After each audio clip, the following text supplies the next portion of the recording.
You didn't click on this by accident, you're here because you feel like your Volkswagen is hiding something from you. And you're right, there are features built into your car right now. Features you probably paid for that most owners never discover, not because they're complicated, but because they're buried, hidden behind long presses, quiet settings, and combinations no one ever tells you about. By the time you're done with this, you're not just going to learn something new, you're going to feel like you've unlocked a completely different version of your car. Picture this, you've just parked, maybe you're already walking away, keys in your pocket, everything done. Then it hits you, you left a window open. Or worse, the sunroof is still tilted up. Normally, that means turning back, unlocking the car, getting in, fixing it manually. But there's a cleaner way. Just press and hold the lock button on your key fob. Don't tap it, hold it. Keep holding.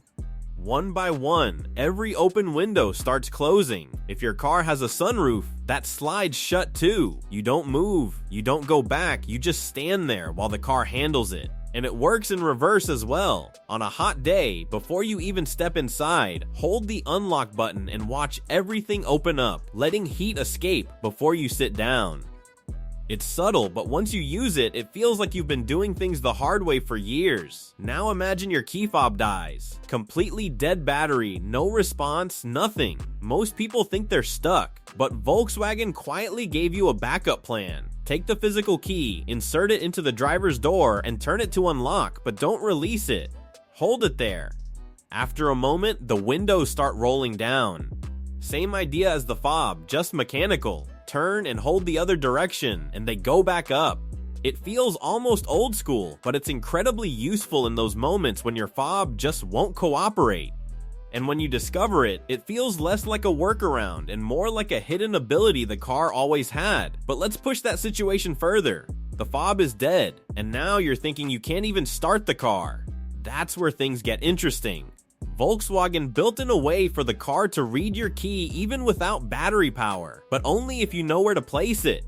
Somewhere inside your cabin, often near the steering column or in the center console, there's a specific spot designed for this exact scenario. Place the key there, press the start button, and suddenly everything works like normal. The car reads the chip directly, bypassing the need for the fob's battery. It's the kind of feature you'll never need until you really need it. And when that moment comes, it feels like you just avoided being stranded by pure insider knowledge. Now let's talk about something most people notice but never fully understand: the radio staying on after you turn off the engine. It seems simple, right? You shut off the car, but the music keeps playing. What's less obvious is that there's a built-in timer working in the background designed to protect your battery. After a certain period, the system shuts itself down automatically. But here's where it gets useful. You can actually adjust that timer. Deep in your infotainment settings, usually under convenience or vehicle options, there's a way to extend how long the system stays active. That means longer listening sessions while parked, more time enjoying music without worrying about draining your battery. It's not just a safety feature, it's something you can tailor to your habits.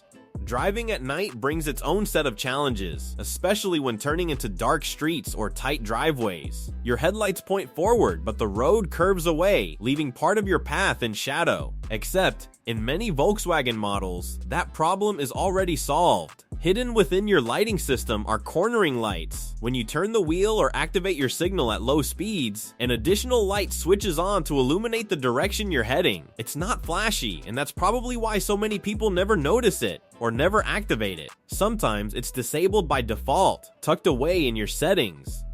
Turn it on, and suddenly nighttime driving feels more natural, more intuitive. The car starts to feel like it's anticipating your movement rather than just reacting to it. Parking, especially near curbs, is one of those everyday tasks that somehow still carries a bit of tension. You're always guessing, am I too close, too far, about to scrape the wheel? Volkswagen has a solution for that too, and it's surprisingly elegant. When you shift into reverse, the passenger side mirror can tilt downward automatically, giving you a clear view of the curb and your rear wheel. No guessing, no leaning forward awkwardly, just a direct visual of exactly where you are. Then, the moment you shift back into drive, the mirror returns to its normal position. It's one of those features that feels small until you start using it, and then you wonder how you ever parked without it. Sometimes the issue isn't what the car does, but how it feels. You might notice your steering wheel isn't perfectly centered, even though the car drives straight. It's subtle, but once you see it, you can't unsee it. Before assuming something is wrong, there's a quick recalibration that can fix it. Through the car's diagnostic system or with a compatible scanner, you can reset the steering angle sensor. This tells the car that your current wheel position is the true center. It doesn't replace a proper alignment if something is actually off, but for that slight visual misalignment, it's a fast and effective fix. The kind of thing that feels like a secret dealerships don't advertise. Now this next one comes with a clear boundary. The infotainment system in your Volkswagen blocks video playback while driving, and for good reason. But for passengers, especially on long trips, that restriction can feel limiting. On certain models, through settings or coding adjustments, that limitation can be removed. That means a passenger can plug in a USB drive and watch videos while the car is moving. It transforms long drives into something more comfortable, especially for families or road trips. But it's important, the driver should never be distracted by this. It's a feature that, when used correctly, changes the experience without compromising safety. Lighting isn't just about visibility, it's also about comfort, and Volkswagen leaned into that idea with something called coming home and leaving home lights. When you park at night and step out, your headlights stay on for a short period, lighting your path as you walk away. When you return and unlock the car, those same lights come on before you even reach the door. It's a simple concept, but it changes how your car feels in everyday moments. You're not stepping into darkness or fumbling for keys. You're moving through a space that feels prepared for you. Speed control is something most drivers associate with cruise control, but there's another system that works differently. Instead of maintaining a speed, it sets a limit. You choose a maximum speed, and no matter how much you press the accelerator, the car won't go beyond it. It's not about convenience, it's about control. In areas where speed matters, or when you're adjusting to a new car, this feature keeps you within bounds without constant attention. It's quiet, almost invisible, but incredibly effective. Your car is constantly collecting data, how you drive, how long you idle, how efficiently you accelerate, but most of it stays hidden.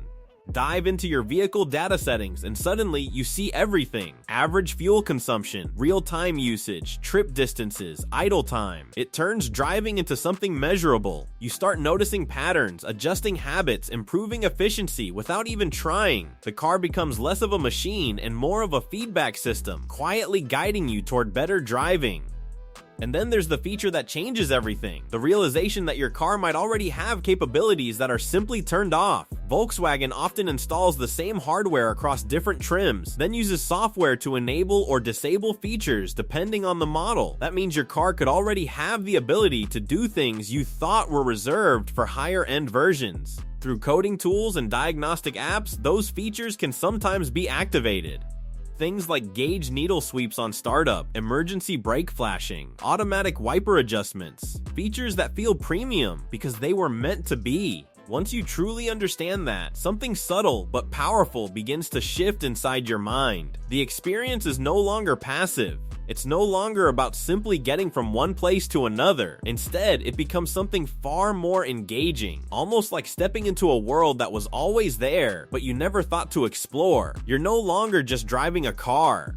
You're studying it, feeling it, learning its personality. Every sound, every response, every small detail starts to mean something. The way it accelerates when you press the pedal just a little harder, the way it hugs the road on a turn, the quiet hum of the engine when everything is working in perfect harmony. These aren't just mechanical functions anymore. They become signals, clues, pieces of a much larger story. And as you lean into that curiosity, you begin to uncover things you didn't even know were there.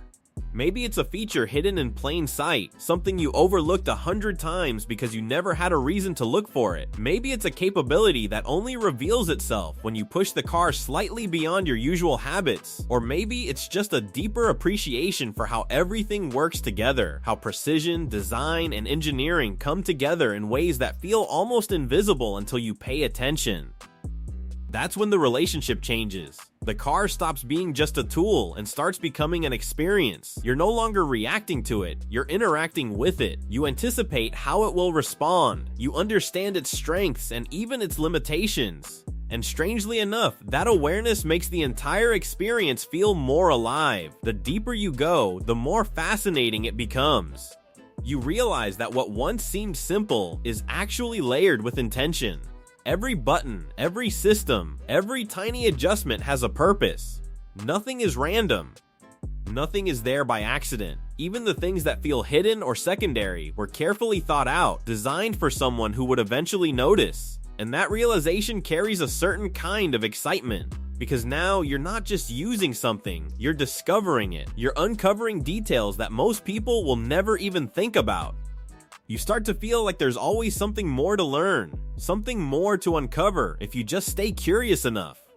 It also changes the way you approach everything else. You begin to wonder how many other things in your life are like this. How many systems, tools, or experiences you've only ever used at the surface level. How many hidden layers are sitting there, waiting quietly for someone to dig a little deeper.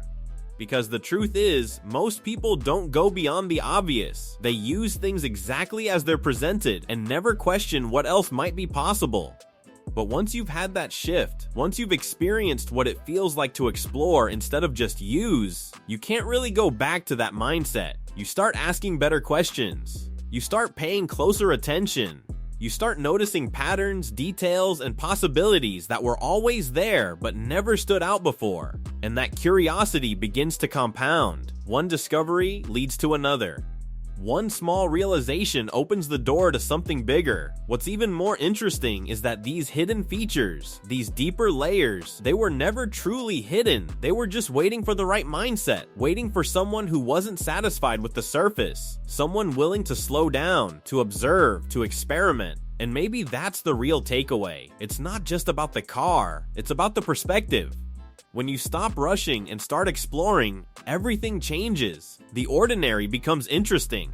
The familiar becomes new again. And the things you once overlooked start to reveal just how much depth they've been holding all along. In the end, it's not about what the machine can do.